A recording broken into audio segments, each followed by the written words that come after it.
दुनिया हमें ये सिखाती है कि अगर पैसे कम है तो 2 नौकरियां कर लो, आराम छोड़ दो, दिन रात एक करो। मेहनत तो जरूरी है, लेकिन कभी आपने गौर किया है कि बहुत से लोग खून पसीना एक करने के बावजूद भी वही खड़े रहते हैं जहां वो बरसों पहले थे।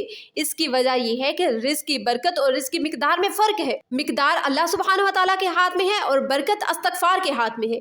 कुरान पाक में हजरत नूह अलैहिस्सलाम की जो बात अल्लाह ताला ने बताई वो दरअसल एक फार्मूला है। इस्तगफार से अल्लाह गैबी खजानों के दहाने खोल देता है। इस्तगफार कहते हैं तो आप अल्लाह के सामने अपनी आजिज़ी का इस्तराफ करते हैं, या रब्बुल आलमीन मैं अब अपनी कोशिशों से थक गया हूँ, अब बरकत तू ही डालेगा।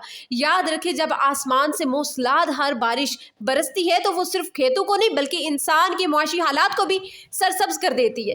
इस्तगफार वो चाबी है जो इन दरवाजों को खोलती है जिन पर मुआशरे ने ताले लगा दिए होते हैं। अक्सर घरों में सब कुछ होता है, अच्छा फर्नीचर, एसी, बेहतरीन खाना, लेकिन फिर भी सुकून नहीं होता। मियाँ बीवी एक दूसरे से अखड़े खड़े रहते हैं, बच्चों में नाफरमानी होती है और हर छोटी बात पर तूफान खड़ा हो जाता है।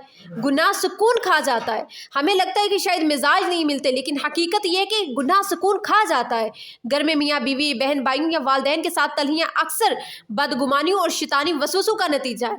गुनाह इंसान के दिल को सहद कर देता है और सहद दिलों में कभी भी मोहब्बत नहीं होती। अब हम तन्हाई में कोई गुनाह करते हैं तो इसका एक स्याह नुक्ता हमारे दिल पर लगता है और एक असर हमारे घर की फिजा में फैल जाता है।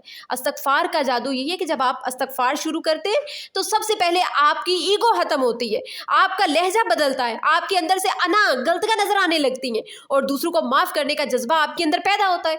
जब घर का एक फर्द भी सच्चे दिल से इस्तगफार को अपना ओढ़ना बिछोना बना लेता है तो इसके गिर्द एक ऐसी रूहानी डाल बन जाती है जो शैतान के वसवसों को अंदर आने से रोक देती है। घर में वो सकीनत उतरती है जो महंगी गाड़ियों में भी नसीब नहीं होती इंसान को। आज का इंसान इसलिए परेशान है कि वो अल्लाह से दूर हो गया है। हम डॉक्टर के पास जाते हैं, वकील के पास जाते हैं, बैंक मैनेजर के पास जाते हैं, लेकिन इसके पास नहीं जाते जो इन सब का मालिक है। जब हम इस्तगफार करते हैं तो दरअसल हमारा अल्लाह सुब्हानहू व तआला से कनेक्शन मजबूत होता है। हम गफलत की इस गहरी नींद से बेदार होते हैं जहां हमें लगता था कि सब कुछ हम खुद कर रहे हैं। ये एहसास कि अल्लाह मेरे साथ है और वो मुझे माफ कर रहा है इंसान को अंदर से फौलाद बना देता है।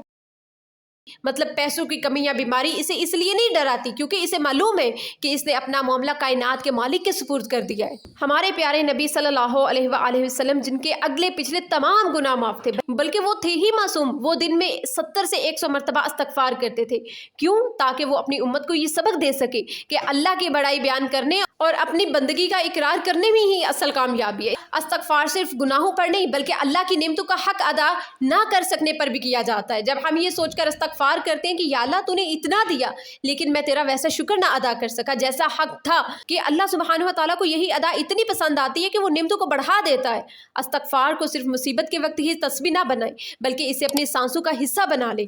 जब आप गाड़ी चला रहे हैं, खाना पका रही हैं या बाजार में, आप अपनी जुबान को तर रखें इस्तगफिरुल्लाह से। आप देखेंगे कि जिंदगी की वो गिरे जो बरसों से नहीं खुल रही थी वो खुद ब खुद खुलना शुरू हो जाएंगी। रिस्क वहां से आएगा जहां आपका दिमाग भी नहीं पहुंच सकता और घर में वो मोहब्बत लौट आएगी जो कहीं खो गई थी और घर से इंशाल्लाह बेसुकूनी भी खत्म हो जाएगी। अल्लाह पाक हमें इस्तगफार की मिठास चखने की तौफीक अता फरमाए। आमीन या रब्बुल आलमीन।